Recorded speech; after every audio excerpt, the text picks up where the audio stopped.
Adjust చేసుకొని కూర్చోగలరు.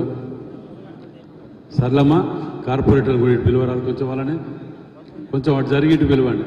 శ్రీను సరే కూర్చోండి కూర్చోండి.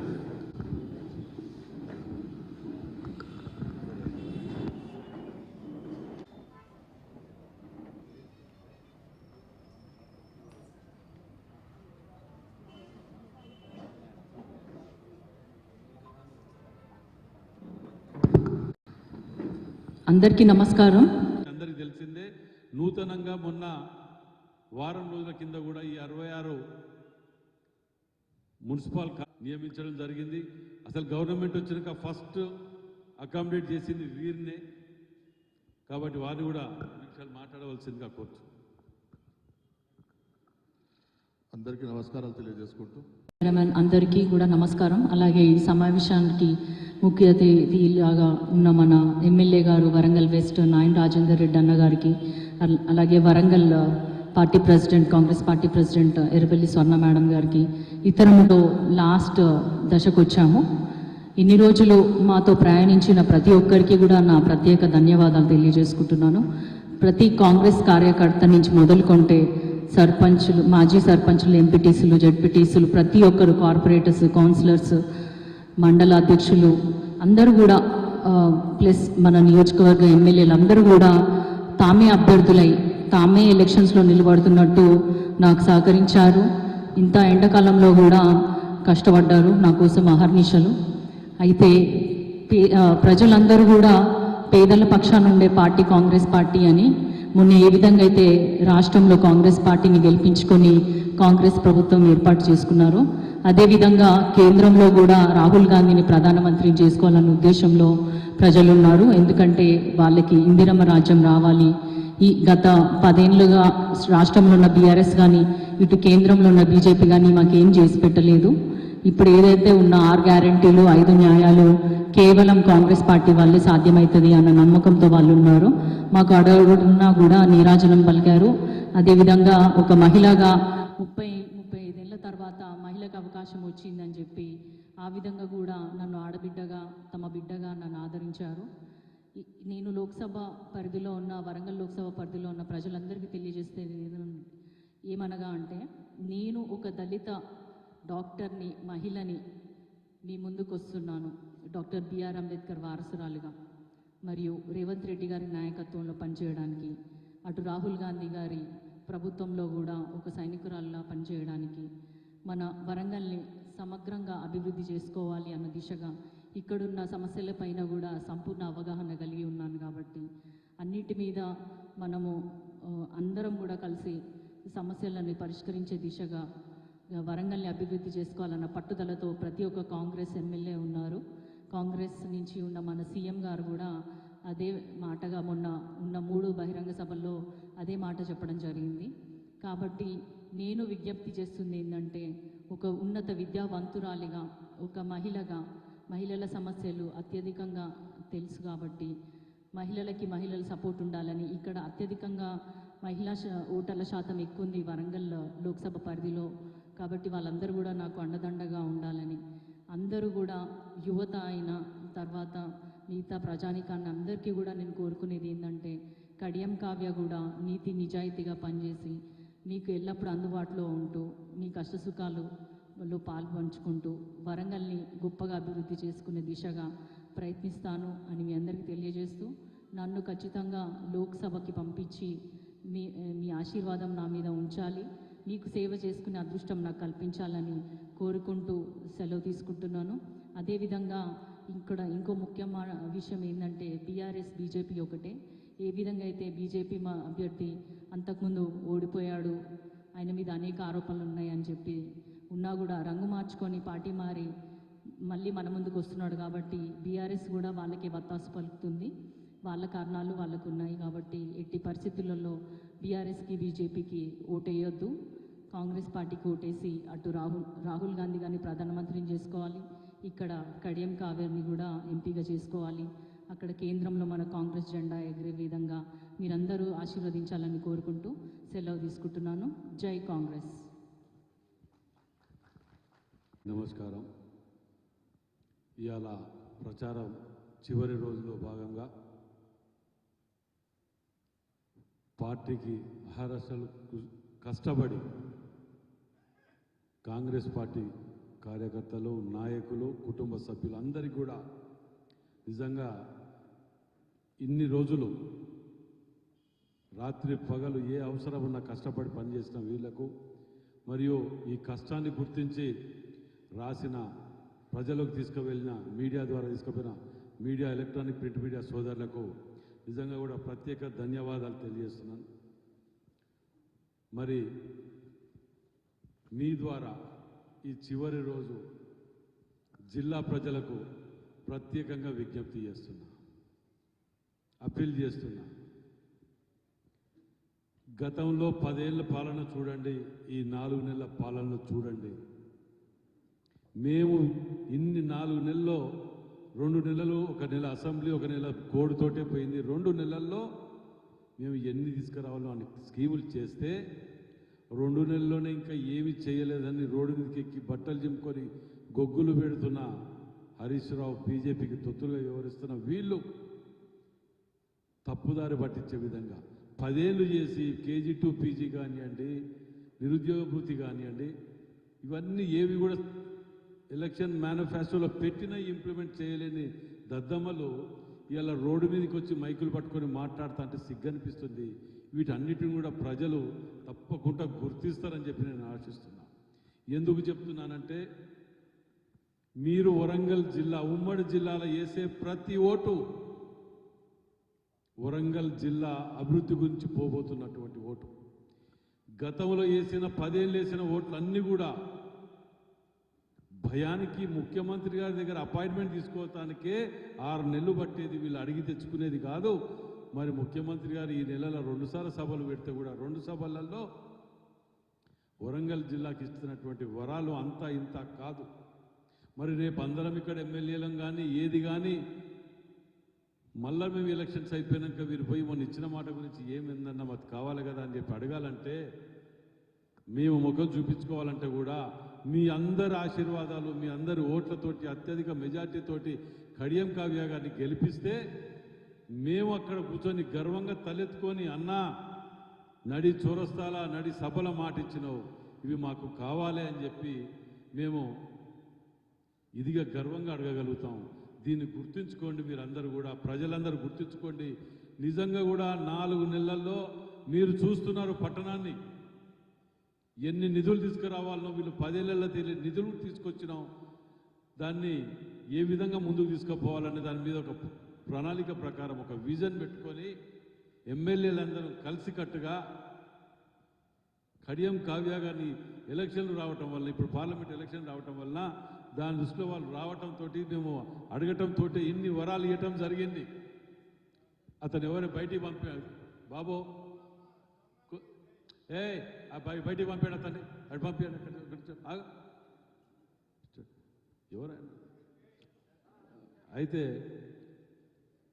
దీనిని దృష్టిలో పెట్టుకొని ప్రజలందరూ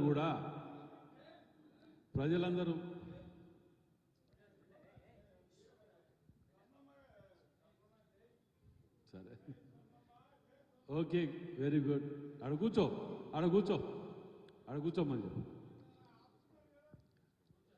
అయితే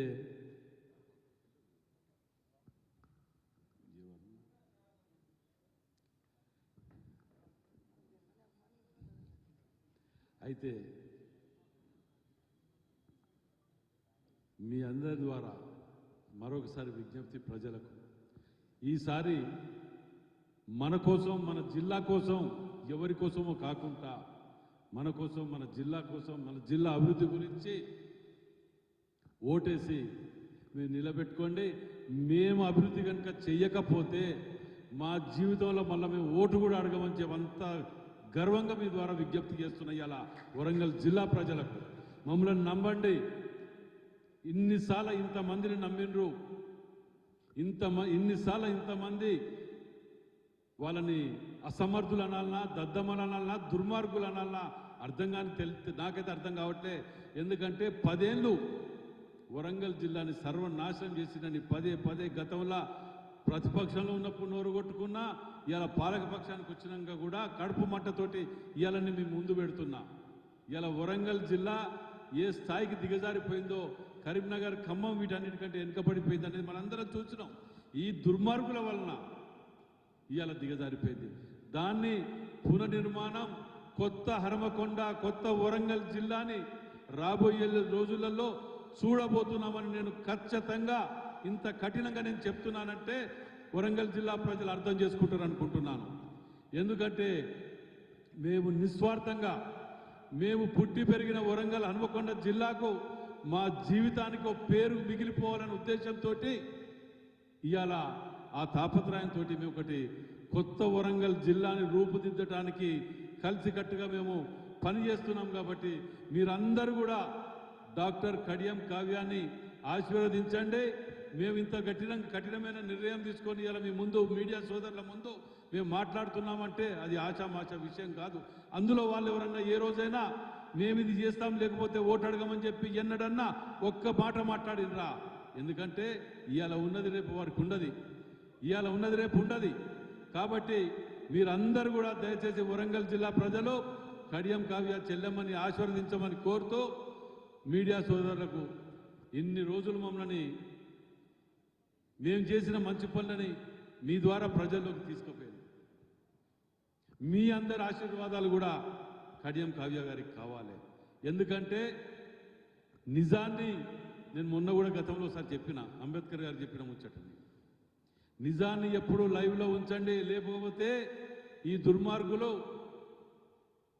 నిజాన్ని కూడా అబద్ధంగా మార్చే ప్రయత్నం చేస్తారు. ఎప్పుడు లైవ్లో ఉంచకపోతే అబద్ధం నిజంగా మారే అవకాశం ఉన్నది, నిజం అబద్ధంగా మార్చే అవకాశాలు ఉన్నాయి.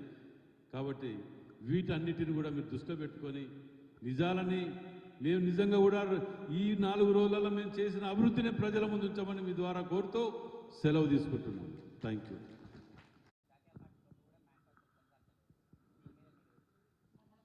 ఒక్క నిమిషం. విభజన చట్టంలో పెట్టినాం కదా, అవి విభజన చట్టంలో పెట్టిన ప్రతి ఒక్కటి అమలు చేస్తామని చెప్పినాం కదా. గతంలో డయాస్ల మీదే చెప్పినాం.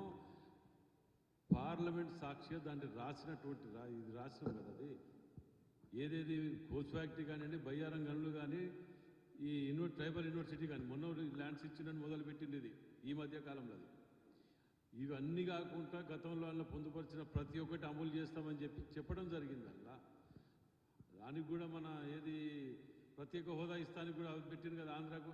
అట్లాంటి అన్నీ కూడా కాంగ్రెస్ పార్టీ ఏవి పెట్టో అవన్నీ అమలు చేస్తామని చెప్పారు. మీరు తొక్కి పారేసిండ్రు, కాంగ్రెస్ పార్టీకి పేరు వస్తుందని చెప్పి. Thank you. మీరు అడిగిండ్రు కాబట్టి చెప్తాను. అది నాకు మందకృష్ణ మాది గారు కూడా సోదరుడు, చాలా దగ్గర నాకు. భూములు కబ్జాలు పెట్టిండని మీదే ప్రెస్ మీట్లో పెట్టేసిండు కదా అరూర్ రమేష్ని. 100 ప్రెస్ మీట్లు పెట్టి తిట్టిండు కదా నాకు కబ్జాలు పెట్టిండని. నా కులం అయితే ఏ కబ్జా పెట్టినా ఏం చేసినా ఓటేయొచ్చా? అన్ని మాపా? మరి నాకెందుకు వేసిండు? వాళ్ళ సోదరులు, మాది సోదరులు, వాళ్ళ సోదరులు అన్ని కులాలు కలిపి ఎత్తానని ఇవాళ ఎమ్మెల్యే కూడా కూర్చున్నా. ఒక కడియం శ్రీహర్ గారు మాత్రమే మారిండు ఆ పార్టీ. పగబట్టినట్టు ఓ మొత్తుకుంటారు. ఏమో తీసుకుపోయి మంత్రి పదవులు ఇచ్చారు కాదే మొన్నటి వరకు టీఆర్ఎస్లా. భజన చేస్తారు బీజేపీకి. కులపడితే ఏమైనా అన్ని మాఫా? ఏమైంది? మాకొక్కటి, మేము ఒకటి అడుగుతున్నాం. మా సిద్ధాంతం, నా సిద్ధాంతం, నాకు అక్కడికి వచ్చిన వాళ్ళు నా కులమబ్బా. అది ఎవరైనా కానీ విన్నారా? ఈ కులాలు, మతాలు, ప్రాంతాలు చిచ్చులు పెట్టుకుంటా రాజకీయ పబ్బాలు గడుపుకుంటున్నారు. నేను ఇవాళ బీజేపీని, బీఆర్ఎస్ని అడుగుతున్నా, మీరు చేసిన చెప్పి ఓటు అడగండి. దమ్ము ధైర్యం ఉంటే కులాలు, మతాలు, ప్రాంతీయతత్వాలు రెచ్చగొట్టుకుంటా కాదు. మీకు ఎలక్షన్ రాగానే రాముడు గుర్తొస్తాడు. అరే నువ్వు చేసినవి ఏం చెప్పు. నేను అడుగుతాను, బిఎస్ఎన్ఎల్ ఎందుకు ఖతం చేసినావు? ఎల్ఐసిని ఎందుకు ఖతం చేసినావు? డిమానిటేషన్లను సాధించింది ఏంది? 15 లక్షలు ఇస్తాను, ఎక్కడ పోయినావు? 100 చెప్తా నేను. నీ మొత్తం బీజేపీ కుటుంబాలను త్యాగం చేసిన ఒక్కటి తెచ్చిండా? ఒక్కటి తెచ్చిండా? మాదంటే గాంధీ కుటుంబంలో ఎవరు కొసెలలే. అది మా త్యాగం. మీదే ఉన్నది పోకర్ వ్యవహారాలు. వీళ్ళు మాటలు చెప్పడానికి ఓ సోషల్ మీడియాను అడ్డం పెట్టుకొని, అది కూడా సోషల్ మీడియా కనిపెట్టింది మేమే. రాజీవ్ గాంధీ దయ వల్ల ఇలా సెల్లులు కానీ ఇవన్నీ కానీ ఇక్కడ మనం చూడగలుగుతాం. ఇంత అడ్వాన్స్ టెక్నాలజీలా దానిని ఉపయోగించి 400 వస్తాయి. 200 రానియమని చూస్తే 4 రోజులు చూస్తే తెలిసిపోతుంది. 200 రావు వాళ్ళకు కూడా తెలుసది.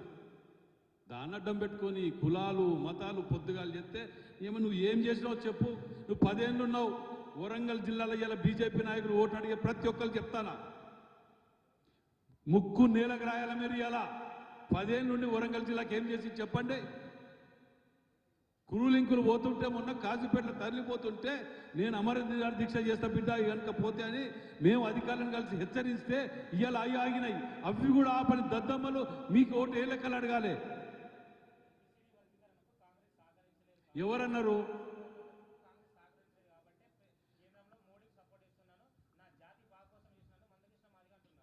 అవునబ్బా అన్నప్పుడు ఏం చేయాలి? నువ్వు వాళ్ళు సహకరించినప్పుడు చెయ్యాలిగా. 10 ఏళ్ళు ఎందుకు చేయలే? ఇంకా సహకరిస్తూనే ఉన్నారా? ఎలక్షన్లు కాగానే గుర్తొచ్చినాయా? పోయినసారి ఎలక్షన్లకు ఎందుకు చేయలే? ఎలక్షన్ రాగానే వర్గీకరణ గుర్తొస్తుందా? మనం ఇలా చెప్తున్నా నేను, అవకాశవాదతనం, కులాలు మతాలు చిచ్చులు పెట్టుకొని రోడ్ల మీద పారేయటానికి గుళ్ళే ఉన్న దేవుణ్ణి తీసుకొచ్చి రోడ్డు మీద నిలబెట్టింది. ఇంకా అయ్యాల నేను ప్రతిసారి చెప్తానే ఉన్నా. ఇవాళ ఇది ఎందుకు ప్రశ్నిస్తలేరా? బాండ్ల విషయంలో 26,000 కోట్ల రూపాయల బాండ్లు అన్ని పార్టీల కలిపితే కూడా 12,000. 26,000 కోట్లు ఏడికెళ్ళి వచ్చినాయి. ఆదాని అంబానీ లాంటి వాళ్ళకు దోచిపెట్టి దేశాన్ని తాకట్టు పెట్టి వాళ్ళ జియా ఫోన్ల గురించి బియా ఫోన్ల కోసం తాకట్టు పెట్టి చేసినటువంటి వీళ్ళు మాట్లాడుతుంటే ఓటు అడగడానికి ప్రజలది చదువుకున్న వాళ్ళకి ఇలా ప్రత్యేకంగా వరంగల్ జిల్లాలో విజ్ఞప్తి చేస్తున్నా. అరే పేద కుటుంబాలలో మాట్లాడుతాను. ఎక్కడ పోయినక్కడ కాంగ్రెస్ పార్టీ ఇలా ఇందిరమ్మ ఇల్లు లేని ఊరు లేదని చెప్పి త్యాగం చేసిన పార్టీ అని చెప్పి మాట్లాడతాను. కానీ చదువుకున్న మేధావులు బీజేపీ గురించి మాట్లాడుతుంటే నాకు బాధ అనిపిస్తున్నది. ఇలా ఇవన్నీ మనం చూస్తూ మణిపూర్ సంఘటన జరిగితే ఏ రోజైనా పోయి కనీసం విజిట్ చేసిండా? గట్టిగా మేము మాట్లాడితే ఈయన హిందువుల వ్యతిరేకట. ఇవి పెట్టుకొని బతకటమే, వాళ్ళు పబ్బం కట్టుకొని బతకటమే తప్ప వీళ్ళు ప్రజాసేవ చేసో లేకపోతే 4 పనులు చేసో మేము చేసామని చెప్పుకొని ఓటు అడిగే దమ్ము ధైర్యం ఒక్కరికి లేదు ఇలా. నేను ఇలా గర్వంగా చెప్తున్నా. Thank you.